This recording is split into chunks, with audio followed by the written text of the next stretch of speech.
No matter where you go, you've always got us in your smartphone. Just search for the free WICC app. It's Melissa in the Morning on WICC 600 AM and 107.3 FM. We're so glad that we get to check in with the Bridgeport Rescue Mission as often as we do. And today we have two new guests in studio with us. I'm very excited because we're going to be talking about Harvesting Hope. And this is an event that I'm really excited we get to really feature here on the show. And so we have Caroline Church here from Bridgeport Rescue Mission, as well as Chef Michel Nischan. Did I say it correctly? Yay! Thank you both for being here. Thanks for having us. Of course, absolutely. First of all, let's talk about the goal of Harvesting Hope and what exactly it is. Whoever would like to start. Sure. It's exciting. It's our first event, or a first annual event.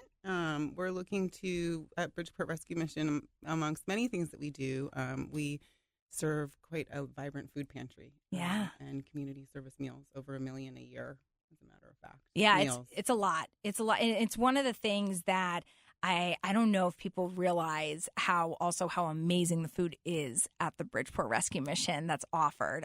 Certainly the meals during the day, but the pantry, I mean, I've been in there taking videos, walkthroughs. It's amazing what families walk away with. It's beautiful. Yeah, we have so many fresh options and healthy options. So with this event in particular, Chef Nischan is headlining it, and there are quite a few other chefs that are exciting that are joining us. We're looking to raise funds to support our outreach program and also to raise friends, because a lot of people don't really know enough about us. I agree. I totally do. So, Chef Michel, this is a pretty cool thing that you're doing. Yeah. I mean, tell us about this. It's like, I love it. Taste the Love, featuring, the work that you do as a chef. I mean, why get involved with something like this, and what can people expect? Well, I've always been very passionate about food and nutrition insecurity. I have two of my 5 kids have type 1 diabetes, and Chris has been living with it for 35 years. So we've been on this journey understanding the power of food in helping somebody who's facing something like diabetes actually live a longer, happy, productive life, because it's otherwise, if you don't manage it, it's devastating, and it significantly reduces your life expectancy, your quality of life. We could do what we could do for Chris and Ethan because I understand food. I'm a chef, and we were lucky to have an income. But as I was doing that work and becoming known for it, I started learning about the SNAP family that runs out of, benefits, food stamps, basically, in the middle of the month, and has $2 for dinner for all 4 people. It's like not enough money. It's not going to work. And that's prevalent throughout the country. We're talking over 40 million people always rely on that type of food assistance, and it's never really enough. So what the Bridgeport Rescue Mission is doing in serving the Bridgeport community, and the interesting thing for me, it's interesting that Caroline said, we need to raise friends. This is a friend raiser too.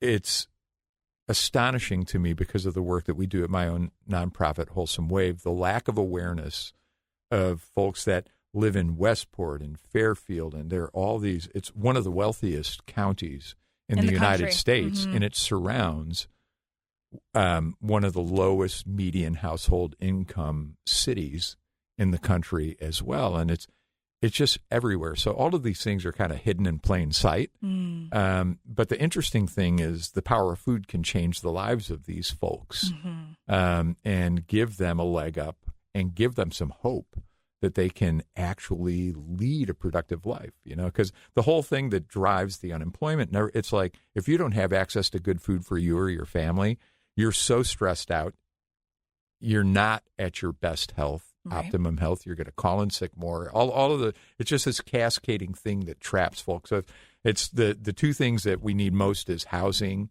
and food to have hope, and Bridgeport Rescue Mission actually provides both.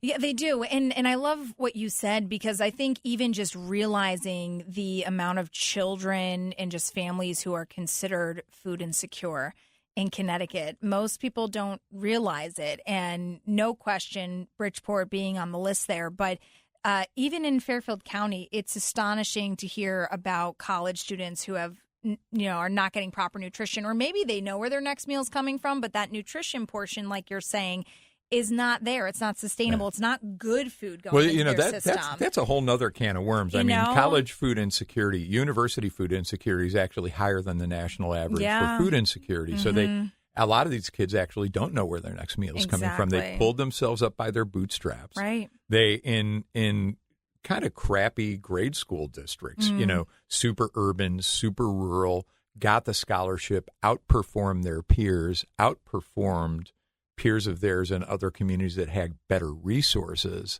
And then they get there, but their families are low income, so they can't afford a food plan. Right. So you're like there, and you're trying to study and learn and excel, but you can't eat. Right.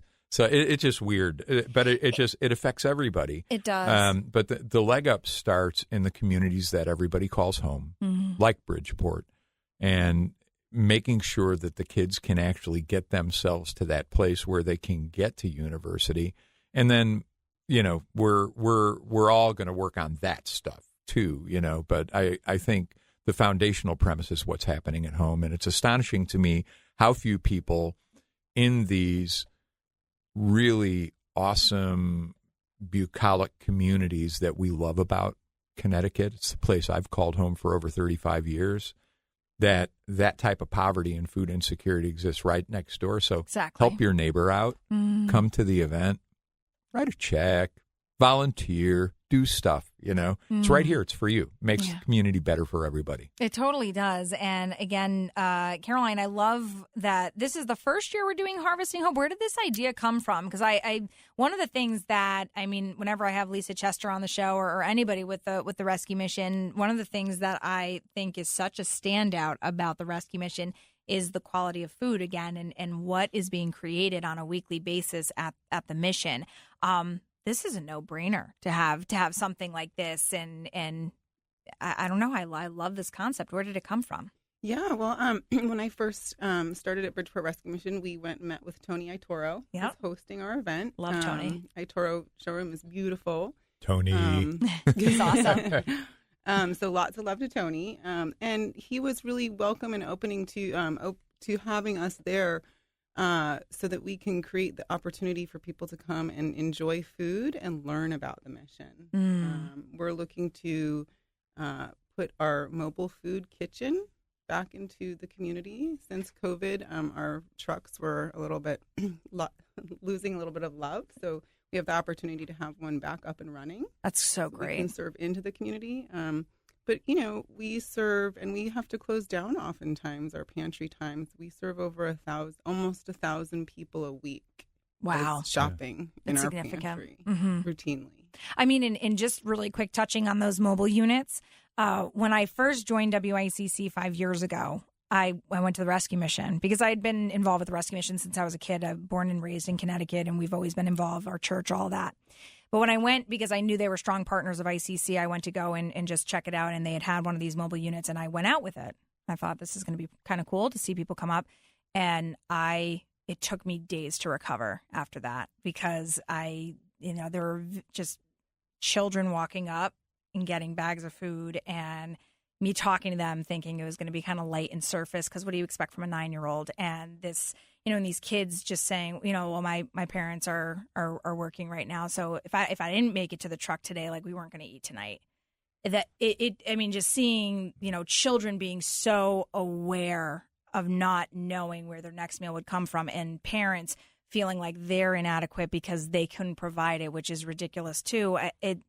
I don't know. I'm glad that those mobile units are going out again. Yeah, that's all I can say is I was so sad when they stopped going out because serving the community, especially like in the summertime, things like that. Right. Amazing. The kids aren't in school, so, the need now is more than ever because they're not getting provided food when they're in school like they are during the year. Yeah. And for us, the summer tends to be slow as far as people supporting us. Donations. We're completely donation based. Yes. Yeah. So well, everybody's out spending their summer money, but the interesting thing that I think is also compelling that people don't understand, other than that, Bridgeport is here, and there are families and neighbors of yours that really need a helping hand from the community.